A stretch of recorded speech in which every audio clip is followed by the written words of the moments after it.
If you're watching this video, you've been in the same spot I'm in. Either completely frustrated with your live stream audio or completely ignoring your live stream audio. Let's try and fix that today. First of all, I want to encourage you to control what you can control. There will be things in a live stream's audio that you cannot control. Multiple times a month, I set up in a crowded restaurant to do a live stream. I refuse to try and control the rest of what's happening in the restaurant. I do not stand up on the table and ask everybody to please shh. We just go about our business with our live stream and carry on. It works out pretty well. But I do want to encourage you to control only what you can control. Don't worry about the rest of the things because, well, you can't control them, so why would you want to worry about them? Now, today, I am recording this video between one of these is a GoPro Hero 10 Black. The other of these is my iPhone 13 Pro Max. My iPhone 13 Pro Max is my favorite, my go-to recording device. Just like the ease of setup, I like the ease of getting audio into it, and I like the picture that it does in fact produce. But I've kind of grown fond of the GoPro Hero 10. It also is pretty easy to set up, has a really good picture quality, and well, audio shouldn't be too hard to figure out on it as well. You tell me, which camera do you think is which? I'll let it be known in a comment within the first week of publishing this video which camera is which, just to see if you can pick out one from the other. First of all, know your microphone. Are you using the built-in microphone in your camera? If you are, be sure you keep that as close to the audio source as possible. If you're trying to carry voice, closer is definitely better. If you're just trying to carry the game sounds, proximity is not so important, but you do definitely want to use wind protection if you're streaming an outdoor event. You'd be surprised. It might seem like the stillest of days, calm wind, none whatsoever, and all of a sudden about the time you start streaming, you get a little breeze blowing across and you have that consistent roar of wind blowing across your microphone. Go ahead and put the protection on there just to be safe. You'll thank me later because your audio will be better if you do. If you're adding a microphone and not using the one that's built in, then consider whether that microphone is going to be a directional microphone or an omnidirectional microphone.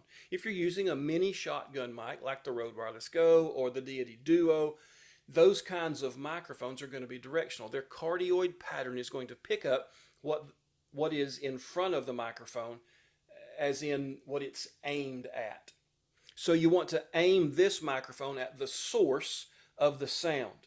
It does a pretty good job of picking up from a distance, especially those game sounds. It does a pretty good job of isolating what's happening behind it. So you can aim this at the game and somewhat isolate the crowd noise that is behind the microphone. It's not perfect, but you can filter some of what's going on in the crowd if you aim it in the direction that you want to pick up the audio. A Rode Wireless Go or a Hollyland Lark or similar units are going to have an omnidirectional microphone, which means they'll pick up 360 degrees around and over the top, so to speak, of the mic. It does need to be placed closer to the source of the audio, but it makes a really good vocal microphone. In the microphone documentation of whichever microphone you choose, it's going to tell you what the pickup pattern is. It's good information for you to carry with you in your bag of knowledge. Be sure you know what kind of microphone, where that pickup pattern is when you go to plugging it in your camera. You're also going to want to know what the voltage requirements are for that microphone. Most cameras are going to give you 3 or 5 volts in that port, and that's plenty for most microphones. So they're matched pretty well. Usually not something to worry about. It's just something you kind of need to know. The second part, besides knowing your microphone, is microphone proximity. Placing the microphone in a place where it's going to have the best chance of picking up audio and filtering out things that you don't want. Generally speaking, the closer you get to the source of the sound, the better your audio will be. A gaming stream is oftentimes going to use a headset with a microphone right here by the mouth because the spoken word is so incredibly important as they talk over the gaming stream. A cooking stream might use a lapel mic so that it can move with the host back and forth across the kitchen. A sports stream will oftentimes aim a mini shotgun mic at the field in order to get those gain sounds. A video podcast is going to either use a desk-mounted microphone, boom arm mounted microphone, or one that is just outside the shot and aimed directly at the mouth of the one who's doing the speaking. All of these will need to be placed as close to the source of the audio as possible. Unless you're using a parabolic mic on a sideline like you see at NFL games, you need to get your mic as close as possible to the source of your audio. And then you're going to want to adjust the levels of your sound as far as it is possible for you. Now, if I plug in a wired lapel mic into a GoPro Media Mod case, I'm going to have very little control over the audio of that microphone. If I'm using software to go through, if I'm running it through OBS or Ecamm, if I'm running it through vMix, if I'm running it through Mevo or Mevo Multicam, if I'm running it through the Mailbox Pro encoder streamer, all of these are going to give me software that will allow me to control the audio in that stream.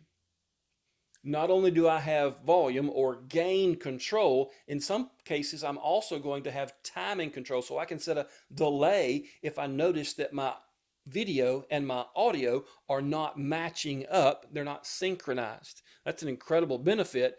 I have had a video go out of sync on me once before using, I think it was Pro Presenter 7. And so there was about a half-second delay between what you saw my mouth say and what you heard my mouth say. And it was so disconcerting, it was not even fit for YouTube. If you're running a stream, you need to at least have a USB or software setup. Maybe even run it through a small soundboard. There are a lot of choices depending on the camera that you're going to use. Go into one of the help forums on Facebook or Reddit and look at what other people are using, and you'll find a lot of great information. The point is, you need to be able to set sound, at least volume levels. EQ makes it better quality, but definitely get that gain or that volume for your stream. For the church streams that I do on a weekly basis, we use the audio from the sound system that's in my church. So the techs run all the levels. They set the gain, they set the volume, they even set the EQ for everything in the stream. For my sports streams and my video podcasts, I'm either using the Mevo Multicam app or I'm using the Mailbox Pro. Both have audio settings in their software. So let's look at the audio settings in both the Mevo Multicam app as well as on the Mailbox Pro. Now you may be seeing that I've mounted a couple of cameras, Mevo Start and GoPro Hero 10, on my Mailbox Pro stand. I have a 30-degree stand that I've been designing with two cold shoe mounts. It's reversible, so I can flip it upside down and get a different angle from it. Now, that part has not been perfected yet. As I get this finished, if there's interest for me to put this on my merchandise page, I will be glad to print that for sale. Just let me know in the comments if that's something you're interested in. I'm also working on a connection here that would go across the top between the two standards that would give some cable management options there. And we will fire up both the Mevo Multicam app as well as the monitor side of the Mailbox Pro. Now, as you hear my voice, you're recognizing that the meters on each of these is jumping. I have the GoPro attached here and the Mevo attached here on the Mailbox Pro.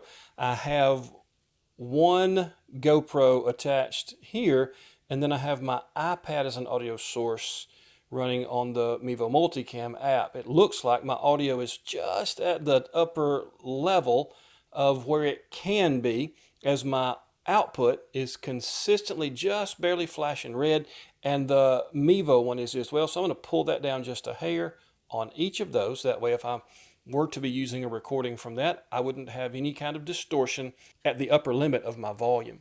I do want to start though with the Mailbox Pro. Now, its one audio meter is not the extent of what it gives you. There's a whole tab dedicated to audio. We'll tap on that, and you can see I have a master audio there in the very top. That's going to give me my gain for the entire program. What the Mevo Multicam app calls output, it calls program. And then I can see which of my audio sources are active. I have an HDMI running in here. I have a USB running in here. The HDMI is the GoPro. The USB is the Mevo Start. I could turn on my USB audio. However, in this version of the software, audio mixing is not supported for the USB A or C ports. That's coming, but it is not active right now. So what I have as far as audio goes for the YOLOBox Pro is only what's coming through my GoPro. If I had other inputs plugged in, HDMI 2, HDMI 3, anything that I add from the SD card as an audio source is going to give me its audio as well. We'll run one of the YOLOBox promo videos because it'll have audio attached to it. So now I have a new input selectable here. I can turn on that audio. You see here the delay function in some of these. I can delay that by the microsecond, or I guess that would be millisecond. I can give a delay if it doesn't match up to the audio. So then turning our attention to the Mevo Multicam app, we do have sources available to us from each camera that would be attached, as well as the source you have from the control device. When I choose to add audio sources, I also have the option of using the Mevo Mic app on any other device that is attached to this wireless network. So I can have a remote microphone, so long as it's on the same network, that will pull audio into the Mevo Multicam app, and it will be synced just like the rest of the sources that we have. So we have the ability to mute them. So now even though my output is still unmuted, I don't have anything running through because each of my sources are muted. We have gain in each of those. If I run that way up real high, you can see that I'm really hurting myself on the audio quality. So a visual representation of what my audio will sound like is something good to look at. I get the same kind of visual representation here in the YOLOBox Pro app. Audio counts for at least half of your video experience. If you have tips for making simple live streams better on the audio front, leave it in the comments below.